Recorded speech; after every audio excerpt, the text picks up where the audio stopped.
বিসমিল্লাহির রহমানির রহিম। আসসালামু আলাইকুম সুপ্রিয় দর্শক, আশা করি যে যেখান থেকে ভিডিওটা দেখছেন আল্লাহ সুবহানাহু ওয়া তাআলার দয়ায় সবাই অনেক ভালো আছেন। আজকে আপনাদের জন্য নিয়ে হাজির হয়েছি চমৎকার একটি পোলাও রেসিপি। এটার নাম হচ্ছে টার্কিশ পিলাফ, যা অল্প উপকরণে রান্না করা হয় চিকেনের কোরমা। আমি এখানে নিয়েছি হাফ কেজি চাল, পোলার চাল নিয়েছি আমি, আর চালটাকে আমি খুব ভালো করে ধুয়ে পরিষ্কার করে নিব। আচ্ছা, ততক্ষণ পর্যন্ত ধুবো যতক্ষণ পর্যন্ত না সাদা ফেনা বের হয়। এরপর আমি প্রায় 30 মিনিটের মতো চালটাকে ভিজিয়ে রেখেছিলাম।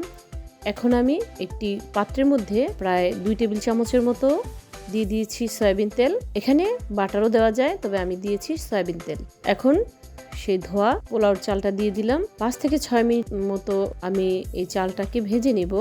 এরপরে দিলাম একেবারে অল্প পরিমাণে হাফ চামচের মতো আদা বাটা। এরপরে দিয়ে দিব আমি 1 কাপের মতো গাজর কুচি আর 1 কাপ মটরশুঁটি, আর দিব কয়েকটা কাঁচামরিচ।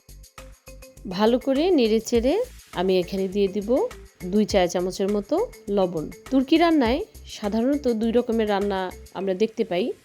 এখানে আমি পর্যাপ্ত পরিমাণে পানি দিয়ে দিব। পানি দিয়ে নেড়েচেড়ে ঢাকনাটাকে ঢেকে রাখবো। একটা বলক আসার পরে আবার ঢাকনাটা খুলে আমি নেড়েচেড়ে দিব, আবার ঢেকে রাখলাম। এখন পোলাওটাকে আমি দমে দিয়েছি। পাশের চুলায় আমি দিয়ে দিয়েছি 1 কাপের মতো সয়াবিন তেল আর কাপ পেঁয়াজটা একটু সটে করে নিয়েছি। এখন আমি দিয়ে দিয়েছি এখানে 1 কেজি মুরগির মাংস। আচ্ছা, যে কথা বলতেছিলাম যে তুর্কি কুজিনে আমরা দেখতে পাই 2 রকমের রান্নার রেসিপি।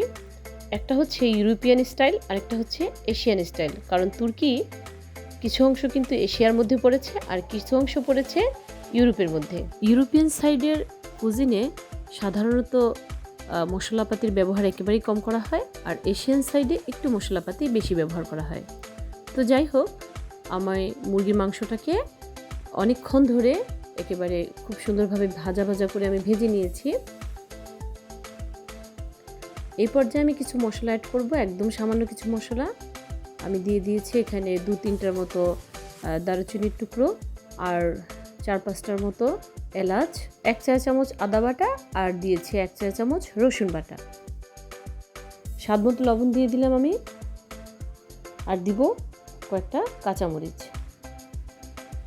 মশলাটা ভালো করে কষে আসবে যখন, সেই পর্যায়ে আমি এখানে দিয়ে দিয়েছি টমেটো সস হাফ কাপের মতো, আর আমি দিব এখানে প্রায় 1 পোয়ার মতো তরল দুধ। এখন সবগুলো উপকরণ খুব ভালোভাবে মিশিয়ে নেব, এবং আমি এর মধ্যে যখন কষে আসছে মশলাটা, আমি ফুটন্ত গরম পানি দিয়ে দিয়েছিলাম পরিমাণ মতো, আর সবার শেষে আমি কয়েকটা ডিম সিদ্ধ করে দিয়ে দিয়েছি। তৈরি হয়ে গেল মজাদার চিকেন কোরমা আর হচ্ছে টার্কিশ পিলাফ। সুপ্রিয় সুধী, আমি আজকের খাবার কিন্তু খুবই কম উপকরণে রান্না করার চেষ্টা করেছি। আশা করি সবার ভালো লেগেছে। যদি রেসিপিটি ভালো লেগে থাকে তাহলে প্লিজ আমার চ্যানেলটাকে একটু সাবস্ক্রাইব করবেন। সবাই ভালো থাকবেন। আফিয়াতোস।